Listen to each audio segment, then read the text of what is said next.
Hi everyone, Tai Zhi here, CIO of AutoWealth. By now, I'm sure you are all aware of the Russia-Ukraine situation and may be overwhelmed by the speed and amount of new information. Hence, in today's video, we will be sharing our house views on the events that have unfolded or will likely unfold in the coming days, its economic and market impacts, and possible steps you can take to navigate the Russia-Ukraine war. On 24 February, Russia launched a large-scale invasion of Ukraine, citing threats from NATO's expansion into Eastern Europe. Russia also views the Ukraine invasion as a means to revive the Soviet Union empire and reassert its geopolitical influence. In reaction, the international community has strongly condemned Russia and imposed sanctions to cripple and impose severe economic costs on Russia. The unprovoked invasion of Ukraine by the Russian Federation is a clear and gross violation of the fundamental norms of international law and of the UN Charter.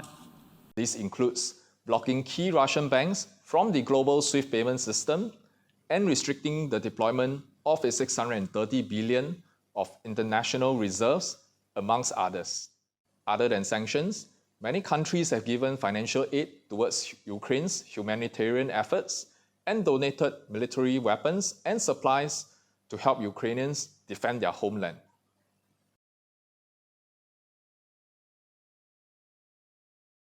What's really important to note is that the US and Europe are unlikely to send soldiers into Ukraine to fight Russia. Instead, Western powers will likely continue on its path of slapping more and more sanctions as the conflict presents a rare opportunity to weaken Russia economically and socially, whilst allowing the Western powers to avoid the unimaginable cost of waging a war. China, a major superpower and close Russian ally, could also be adversely affected by the sanctions, as it is the top importer of Russian exports and the only trading partner with increased exports to Russia since 2010. The volatile ground situation, aggravated by an unpredictable Putin, makes it almost impossible to predict what may come next. However, we would like to share our logical deductions on the plausible scenarios going forward. Firstly, diplomatic resolution.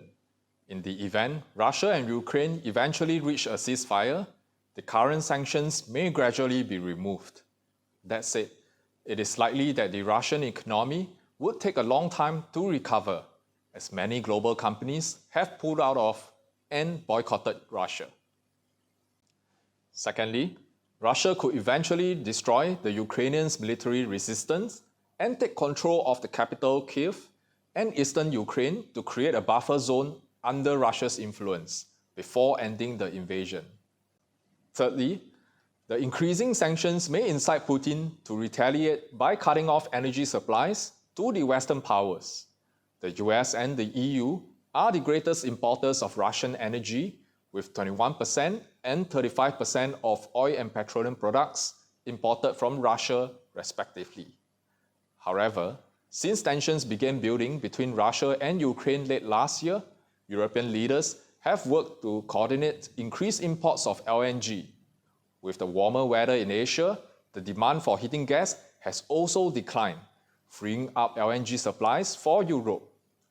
Also, with spring coming in a few weeks' time, the Western world will likely get through autumn, even if Russian supplies were entirely cut off.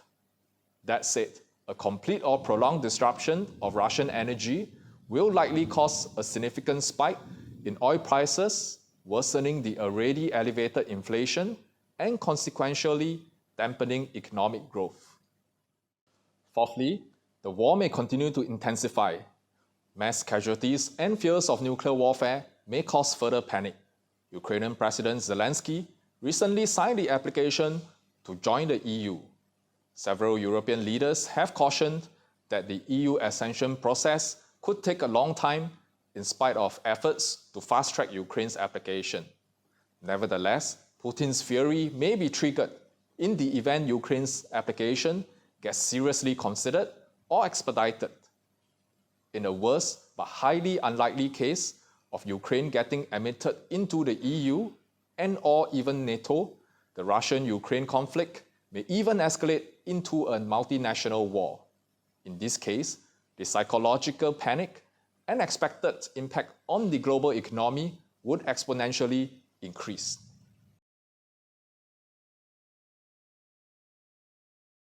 So, how has the Russia-Ukraine war affected financial markets?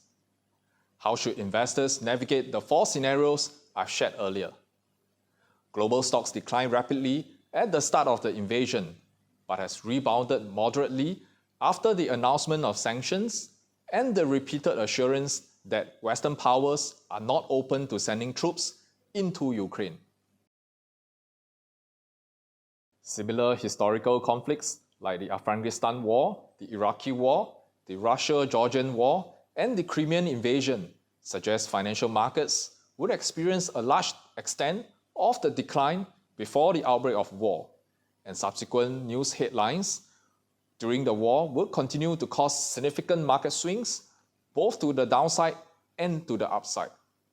In all 4 historical conflicts, global stocks declined negative 2.8% to negative 20.9% from peak to bottom over a period of 13 to 50 days. By the end of the conflict, global stocks would have partially rebounded, resulting in a negative return of 0.7% to 6.0% from the pre-conflict highs.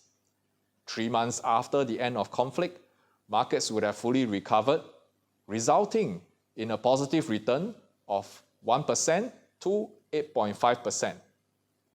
The historical conflicts show that these market declines are all very short-term and temporary.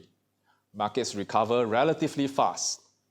This was most evident from the Crimean invasion, where markets fully recovered from the declines 5 days after the end of invasion and moved on to rally 4.6% 3 months after the end of invasion. So, stay cool and stay the course. If you have idle cash and unwavering holding power, you may consider capitalizing on this rare opportunity to accumulate at the discount and earn some easy gains. If you enjoyed this video, please hit the like button and let me know in the comments below what future topics you would like me to cover. Till then.